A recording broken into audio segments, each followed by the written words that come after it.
Hello and welcome. Welcome back sa inyong lahat dito, mga kapatid kong star viewers. I miss you guys. I love you all. I do hope everybody are doing well. Kamusta kayong lahat dito? Again guys, thank you guys sa lahat ng mga sumusuporta dito. Sa mga subscribers ko dito at mga followers, thank you all. Na-appreciate ko po kayong lahat dito. So, ang reading na ito is about your month of December. Good news and warnings before the 2025 ends, no? Bago mag-end ang inyong taong 2025, this will be the final month of the year, December. Alamin natin kung ano yung paparating sa inyo, good news and warning prediction. Para naman aware tayo mga kapatid, ano?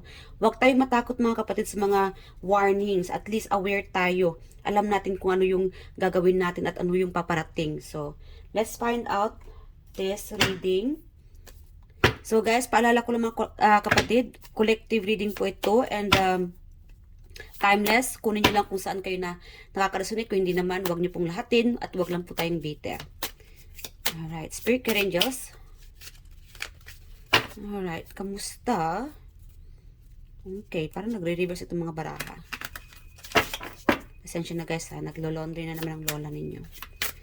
And pakilakasan na lang po ng volume ng reading na ito if ever na mahina sa inyong gadgets. Bluetooth nyo na lang sa ibang gadgets. Alright, kamusta ang ating mga collective at this moment? Okay. I'm getting like someone here is like feeling anxious, worried. I don't know why you guys feeling worried at this moment. This could be you na nakuhanan ko ng energy. Meron na itong kumakain habang nanonood ng reading na ito. Okay. 10 of Wands in reverse. Ano pa? 3 of Wands. Wow. Puro Wands dito and fire sign ang nanonood or yung energy ninyo. Again, wow. Confirm, another Wands na naman. Page of Wands. Ito ay iba-ibang story. Iba-ibang story ng inyong buhay. Okay, iba-iba yung story dito na kukuhanan ko, no? Again, in reverse, nag-reverse naman itong Wands. Ba't nagre-reverse ito?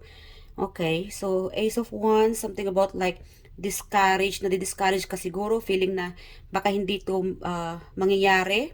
Something about the plan. Yeah, you might be asking to the universe or hinihiling mo siguro to kay universe or pinipray mo, no? Na sana mangyari ito, kaya lang nadi-discourage ka yata or not sure. Whatever plan or magaganap no, something about activity, it could be an event na hindi mangyari or siguro hindi ka matutuloy sa pupuntahan mo. Yeah, somebody is having a plan. Whatever plan, guys, mga kapatid, iba-iba yung plano. It could be party, travel, reconciliation, pakikita. It could be related sa finances ninyo kaya hindi matuloy ito. It could be hirap na hirap ka siguro sa pag-budget. Yeah. Meron dito parang kailangan mo ng day off. Yeah, this could be at this moment. Yeah, mga kapatid, puro ka kasi trabaho, ano, left and right yung mga activities mo. I think the message for you here, so again, direct message na si universe para sa inyo. Kailangan mo muna ng break, no? Magpahinga ka muna. Yeah, self-care, self-love ka muna mga kapatid. Kasi lately siguro, puro trabaho ka na lang. Yeah, puro activity. Meron naman dito parang left and right yung mga activities. Could be gala, inuman, party. And I think you need to take a break. Yeah, mag-relax ka muna. I think you need to focus on the important matters. Mga importanteng bagay. And meron naman dito siguro sa mga school, studies, work-related, whatever plan. Like again, samut-saring activities, pagod na pagod ka na, drain ka. I think you need to self-care, healing, magpahinga ka, kailangan matulog, or I think about like something about like magmuni-muni ka munang mag-isa. Kailangan mo ito. It's like start a new fresh. Magsimula kang muli. Yeah, kasi meron ditong nagbablock. Something about your energy na nagbablock at this moment. Dahil nga siguro, distracted ka, or pagod na pagod ka, emotionally drained, not sure, whatever circumstances mga kapatid, mga ganap, kailangan mo muna magmuni-muni, mapag-isa, para magkaroon ka ng new beginning, fresh environment, or something about like magkakaroon ka muli ng idea, new idea. Kasi kung lagi kang busy, kahit na sa isipan mo hindi ka ready, or maraming mga distractions sa iyong paligid, hindi ka talaga makapag-isip ng maayos. Kasi distracted ka, or drained ka, pagod na pagod ka. You'll have to be more patient. Be more patient and be gentle to yourself. That's the more message for you here. Be gentle. Ingatan mo ang iyong sarili. Mag-relax ka, self-care, magpamassage ka, or like again, ang iyong sarili na munang unahin bago yung iba. Kasi kung unahin mo yung iba, talagang drain ka. Mauubusan ka bigla. I don't know, mauubusan ng pasensya, ideas, budget. Unahin mo munang iyong sarili. I think you deserve a reward. Something about like you deserve a reward, kaya lang nabablock ito. The universe, meron kasi itong drain energy dito sa inyo mga kapatid. Like again, kung ano yung mga plano ninyo, i-organize mo muna. Pagplanuhin mabuti. One at a time na muna. Huwag mong ipag-isahin lahat. Kasi hindi kakayanin talaga. Hindi ito matutuloy. Whatever plan, kasi very specific, iba-iba yung mga sitwasyon ng mga kapatid. Like again, budgeting. This is more about money, material things. Lalong-lalo na itong malalapit na yung Pasko, no? More holidays, expenses. Dahan-dahan na muna mga kapatid. I know you have been working so hard about this travel plan, or kasi meron itong uuwi, bibisita, or a party. Like again guys, you need self-care, self-healing, and unahin mo muna yung sarili or yung mga importanteng bagay bago yung iba. Huwag basta-basta ma-distract. Yeah. Okay. And follow your instinct. Follow your, something about like a family, a leader. Makinig ka. At this moment, this is the right time to listen. Follow orders, follow your instinct, follow your guides, your inner knowing. Pakinggan ang iyong sarili. Maybe you have been getting a message from your ancestors. O siguro may taong nagbibigay ng advice sa inyo. Whatever advice na binigay sa iyo ng taong ito, listen. And it might help you. For sure, malaking tulong itong sasabihin ng taong ito. This could be about related sa reading na ito, ano?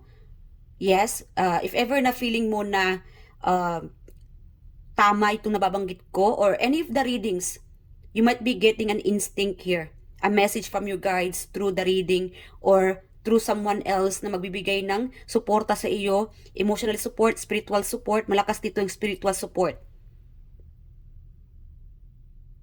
Yeah. Follow the orders from the higher, I don't know, higher self, or leaders, teachers, parents, boss, or it could be through psychic readings. Yeah, you are on a budget. Kailangan mag-budget. This is not the right time mga kapatid para mag-banjing lang, dahil something about like baka maubusan ka bigla ng budget, ng pera. Kung panay gastos ka na lang, kung panay gala ka na lang, kung panay I don't know, party, inuman. Unahin mo muna yung mga responsibility, yung mga importanteng bagay, hindi yung mga material things. Okay. Yeah, Queen of Pentacles, like again, more about your finances, budgeting. Yung iba sa inyo, stable. Yeah. Meron itong stable sa inyo. You deserve this. I'm getting like you deserve this, I don't know, self-treatment. Like again, guys, mag-relax ka. I think it's best for you to spend more time with your loved ones. I think this is the right moment, especially for the month of December. Like again, may gatherings dito. Yeah, I think it's best for you to spend more time with your loved ones, family, people who cares for you. Yeah. Meron naman dito na baka ma-surprise ka for the month of December, baka may surprise dito, may uuwi, may paparating, or good news. Alamin natin kung ano tong good news na paparating sa inyo, especially for the month of December, bago mag-end itong reading na ito. Ay, spirit guiding, just sino itong paparating or ano itong good news? What is this good news? Something about na worried ka mga kapatid. If this about worrying about finances, plan, I don't know, in-expect mo siguro itong paparating, and alamin natin kung ano itong in-expect mo, kasi meron itong in-expect mo, or niisip mo na sana mangyari. Okay. Or siguro nasa sense mo ito mga kapatid, lalong-lalo na kung spiritually you are awakened, or psychic.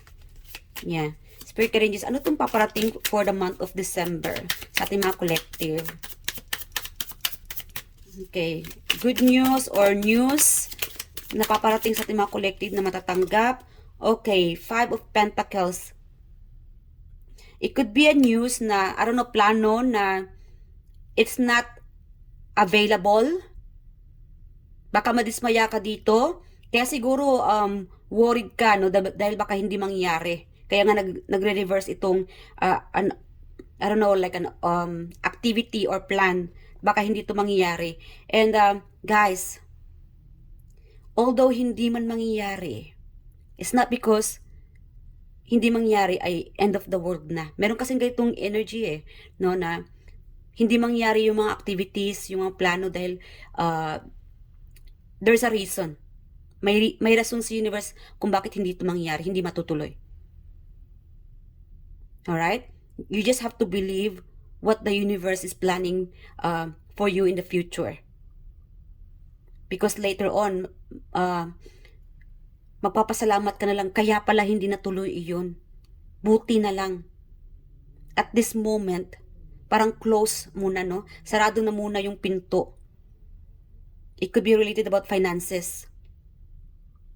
Like again, mag-budget mga kapatid, paplanuhin mabuti, iwasan gumastos ng mga bagay na hindi kailangan, na hindi importante. Focus muna sa mga responsibility, sa mga bills, sa mga babayarin. Whatever importanting bagay, yun na muna ang focus ninyo. Huwag tayong magpapadala sa mga distractions. Although sabihin natin na stable ka ngayon, may pera ka naman, in the nearest future, especially December, month of December is approaching. Yes, at baka biglang out of the budget ka, no? Unexpected para sa iyo. So, yung iba naman sa inyo, a good news, reconciliation, party. Meron kasi dito sa inyo na this month of December, it will be full of fun. Reunite, party, celebration, cheering you up. Siguro yung iba sa inyo dito, puro problema na lang, no? Like again guys, bago mag-end ang yung month of December, this will be a good news for you, an invitation, a friend of yours, family members, or somebody na magbibigay sigla sa iyo, tuwa. Like again, the universe is sending you these people para maging matuwa ka naman. Para mag-relax ka naman. Kasi lately, puro ka na lang trabaho, puro lungkot, problema. So, bago mag-end itong month of December, chinicheer up ka ng universe, this is the right time or right moment for you para mag-enjoy ka naman. Mag-party ka, spend more time with your loved ones, sisters, meron kasi ditong sisterhood, gathering, get together. Mawawala ito bigla yung mga problema mo. Pagka magsama-sama kayo, complete family, yes, stable, 2 Pentacles, happy family. For the month of December, this is the month of reunite, gathering, family. Family is everything before anything else. So, dapat doon tayo mag-focus, sa pamilya. Suportahan ang ating pamilya. And no matter what, guys, it's okay to open up, no? Mag-open up ka sa mga problema mo, sa mga worries mo, sa pamilya mo. It's okay to say no at this moment. Sabihin natin na, kung may magre-request na kailangan ko ng ganito, ganyan, tapos walang-wala ka. It's okay to say no. Sorry, wala akong budget ngayon. Budgeted na muna tayo. And then makinig tayo. Pakinggan natin sila. Whoever these people, or these people should listen to you as well. Kasi meron tong vice versa. This could be you or these people. Yeah. And truly, maintindihan ka naman nila. Kung ikaw itong walang-wala, drain ka, maintindihan nila iyon. And they are truly supporting you here. Supportive sister, close friend, best friend could be, family member. Yes, children. Meron itong good bonding, happiness for you. So, that will be a good news for you, a supportive friendship, supportive family member. So, especially for the month of December, guys, there will be fun, reunite, get together with the family. More about family, marriage. Yeah, overall, bago mag-end itong month of December, prediction sa inyo, more on family. Get together, party. Yeah, celebration. Cheering up. Lahat ng mga worries mo, matatanggal ito. Kasi pag andyan yung buong pamilya mo, andyan sila para suportahan ka. You'll be feeling supportive by this close friends, family, partner, boss, even the higher beings. Or meron kasi ditong boss or amo. Yes. Kung sabihin natin na may problema ka financially or something about problems, worries, feel free to open up. No? Sa partner, family, children, close friend, andyan sila para suportahan ka. Hindi ka nag-iisa. The universe is sending you this help. You just have to be more patient. Maghintay lang tayo. Pasensyosa, whatever you have been waiting. Like again guys, kung may mga opportunity man na feeling mo na hindi mo natatanggap, hindi mangyayari, it's okay. Everything have a reason, no? May rason sa universe kung bakit hindi ito nangyayari. Hindi ito available at this moment. Alamin natin kung bakit ba hindi ito available. Spirit Rangers, ano itong opportunity or hinihiling ng mga collective ko dito? Bakit hindi ito available? What's the reason? Para naman magkaroon ng clarity itong collective natin. Okay, so this could be related about the finances and no opportunity door. Guys, at this moment, hindi pa talaga siya available. Hindi pa ready. You just have to be more patient. Patient needed at this moment, especially for the month of December. I think, kung hindi man ito available, someone is coming in. Merong paparating para sa inyo para matulungan ka. I think it doesn't have to do with you, no? Sabihin natin na hindi ikaw ang gagawa ng, I don't know, it doesn't have to do with you. Something about like that. It's something about someone else is coming in na siyang tutulong or magbibigay saya para sa iyo. No? Suporta. You don't have to do anything. Hintayin mo na lang. Like again guys, wait and see at hintayin mo na lang ang ibibigay ng universe dahil paparating ito. Yung iba dito sa inyo, it might take slow, mahina pa, parang parang steady, no? Hintayin mo na lang kapatid. I think you just have to relax, matulog ka muna, pray, meditate, focus on your important matters, or focus ka muna kung anong nasa harapan mo, kung anong meron sa iyo ngayon. Like again, parang meron kasi itong slow. Yeah. May stagnation. Parang na-stop. Like again guys, huwag mawalan ng pag-asa. Dahil paparating ito in God's timing. Alright? Huwag tayong mawalan ng pag-asa. Like again, focus na muna tayo dito. Kung may mga party man or may mag-invite sa inyo, go ahead. Enjoy your life. Enjoy yourself with the family and loved ones. Dahil kung ano itong hinihintay mo, kung matumal man yung grasya, yung finances ninyo, ganun talaga ang buhay. Like again, mag-budget na muna. I think there's something lesson for you to learn. may dapat kang matutunan.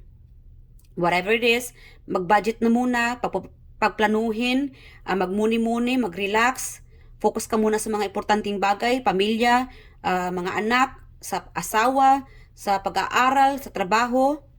And I think somehow is makaka-receive ka ng good news in God's timing. No matter kung ano man itong hinihiling mo, minamanifest mo, there will be a door opening for you in God's timing. Si universe lang nakakaalam. Sikreto na muna ito. Alright? So, yes, it will be a surprise. Meron naman sa inyo dito, somebody well-known. Like again guys, a well-known person is going to approach you, ay siyang makakatulong sa iyo, a surprise, baka may uuwi dito, or somebody is going to help you. I don't know who's this person. Alamin natin kung sino ito. Kunin natin ang kanyang zodiac sign. Sino ito paparating na masusurprise ka at siyang makakatulong sa iyo? Sino ito? Sino itech? Okay. We have here Sagittarius, number 4. Could be days, 4 days, 4 hours, weeks. Like again, guys, patient needed here. Ano pa?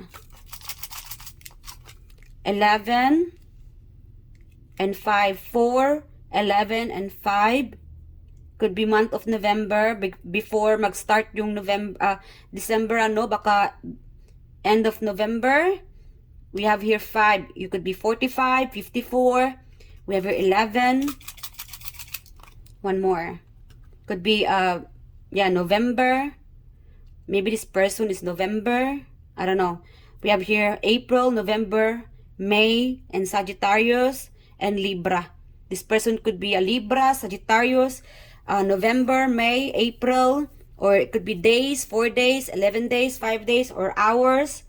No? Yeah, this person's coming in, or this approaching. May paparating dito, good news. Huwag tayo mawala ng pag-asa mga kapatid. Alright? And continue praying and believe in yourself. Alamin natin yung warning before mag-end yung reading na ito for the month of December. Like again guys, good news, may paparating, may surprise. Like again, budget na muna tayo.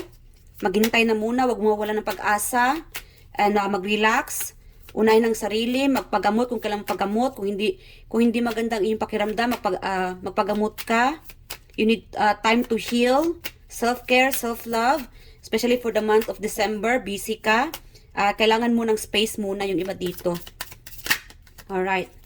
So yes, Ace of Cups and the Hermit. Okay, this is about yourself.